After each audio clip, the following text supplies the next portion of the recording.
So, thank you very much, Bano Josna, for giving me the opportunity to speak at here. और media के दोस्तों का भी बहुत शुक्रिया कि वो एक दिन के अर्जेंट बुलावे पर यहाँ पर पहुँचे। अ डे बिफोर यस्टरडे, एक दिन पहले मैं मालदा और मुर्शिदाबाद के इलाकों में घूम रहा था।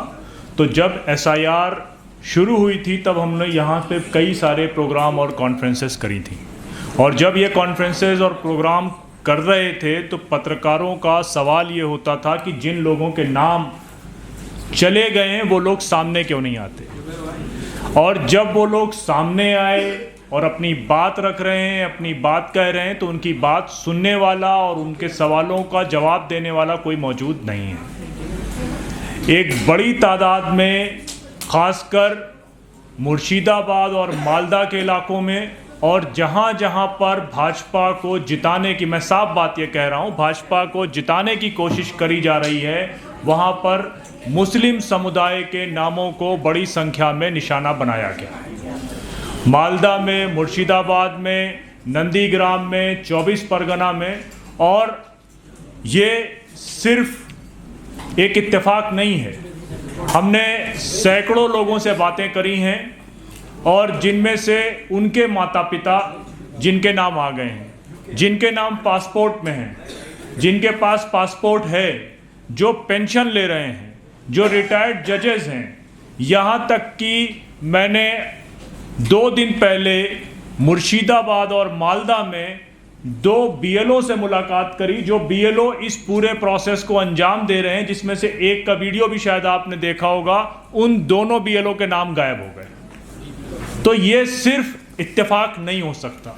ये मेरे पास एक लिस्ट है, जिस लिस्ट में आप ये अंदाज़ा लगा सकते हैं कि पूरे पोलिंग स्टेशन के जितने भी एजुकेशन के लिए जितने भी नाम गए वो पूरे उड़ा दिए गए।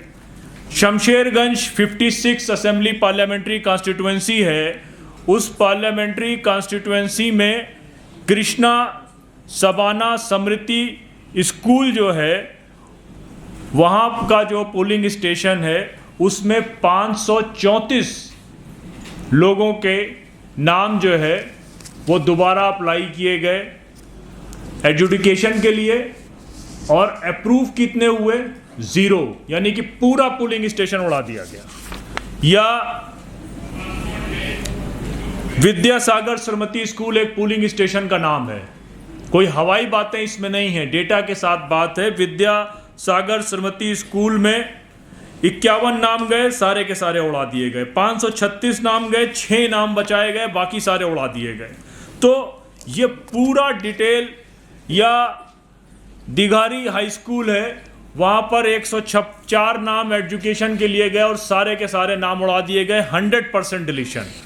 या एक लिस्ट है 101 से लेकर 109 तक जितने पोलिंग स्टेशंस हैं, उनमें डिलीशन कितना है? 98.2, 98.8, 98.7, 97.4, 98.9, 96.8, 96.9, फिर 100%। और वो जहाँ जहाँ से 100% लोगों के नाम उड़ाए गए हैं या 96% लोगों के नाम उड़ाए गए हैं, वो सड़कों पर बैठे हुए हैं, सड़क किनारे बैठे हुए हैं, रो रहे हैं, मीडिया वालों से बात कर रहे हैं, और वो ये बात कर रहे हैं कि इस पूरे प्रोसेस में बर्डन ऑफ प्रूफ सरकार का होता था, सरकार हमारे नाम शामिल करती थी, सरकार जो है वो राइट टू फूड के तौर पर फेल कर गई। हम 2 रोटी खा नहीं पा रहे हैं, हम भूखे सो रहे हैं, उस पर सरकार फेल कर गई।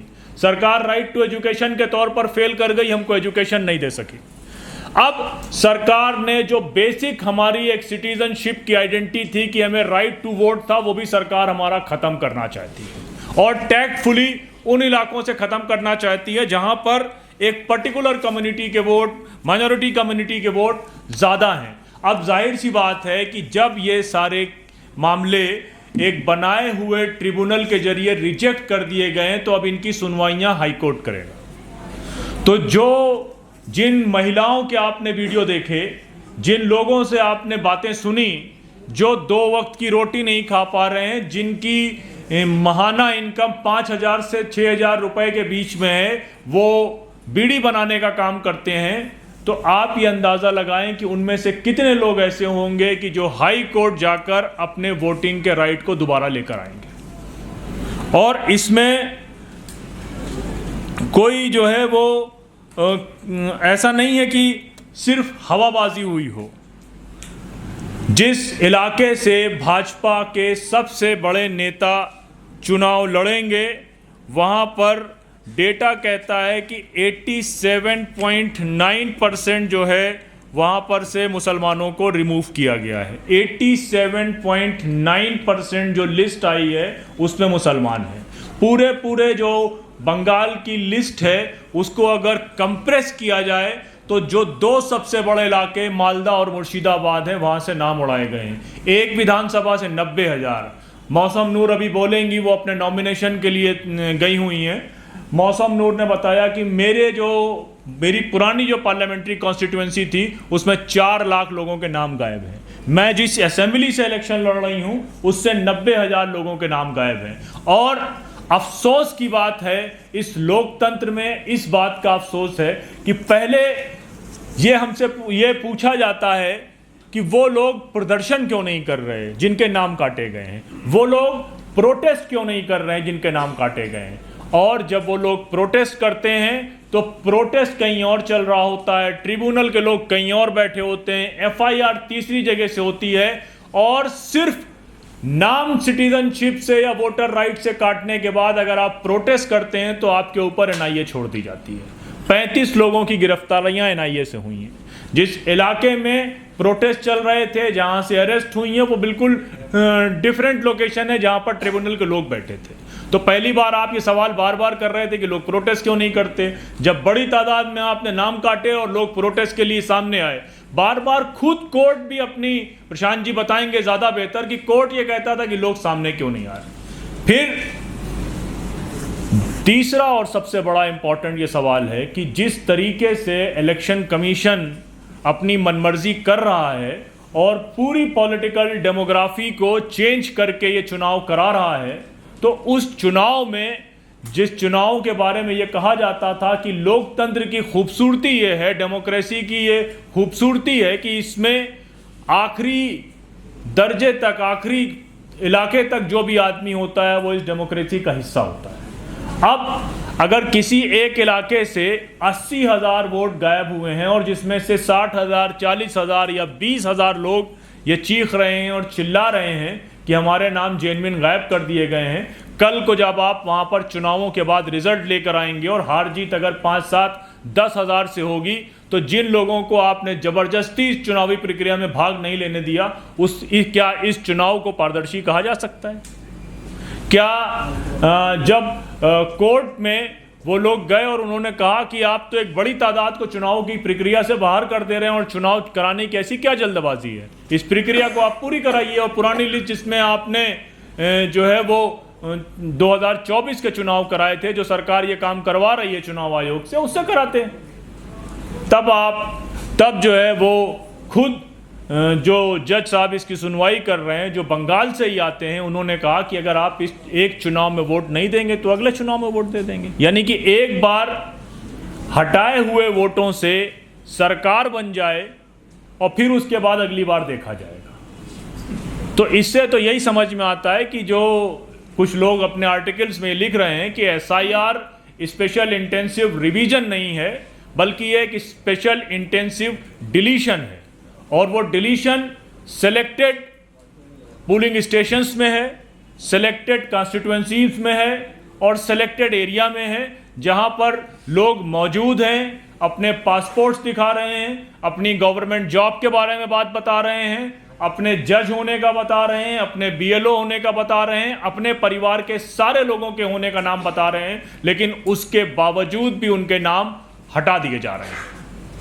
और नाम हटाने के बाद अब जो आने वाली 23 तारीख और 26 तारीख में जहां बंगाल में चुनाव होने हैं, उस चुनाव में, उस चुनावी प्रक्रिया में वो हिस्सा ले पाएंगे या नहीं ले पाएंगे, इसके बारे में कोई बात नहीं करी जा रही है। और अंदेशा तो लगभग यही है कि वो इस पूरी चुनावी प्रक्रिया में हिस्सा नहीं ले पाएंगे। ये जानकारी आप तक पहुँचे और जो प्रेजेंटेशन यहाँ पर होने थे वो समय बहुत लग सकता है, बहुत लंबी स्लाइड है। ये मेरे पास इतनी मोटी शीट सिर्फ एक असेंबली की है।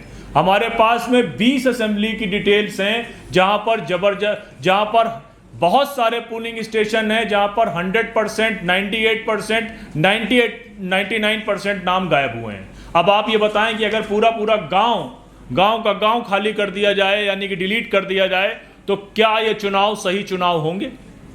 क्या ये प्रक्रिया जो ड्यू प्रोसेस है उसको माना गया? और ये इसमें से कुछ लोगों को बंगाल से हमने जोड़ा है, वो जो लोग बंगाल में अपने चुनावों में बिजी हैं या बंगाल के चुनावों में या आसाम के चुनाव में हैं। योगेंद्र यादव जी आसाम के चुनाव में हैं, वो भी ऑनलाइन ज्वाइन करेंगे, सलमान साहब ज्वाइन करेंगे और यहाँ से दिल्ली से।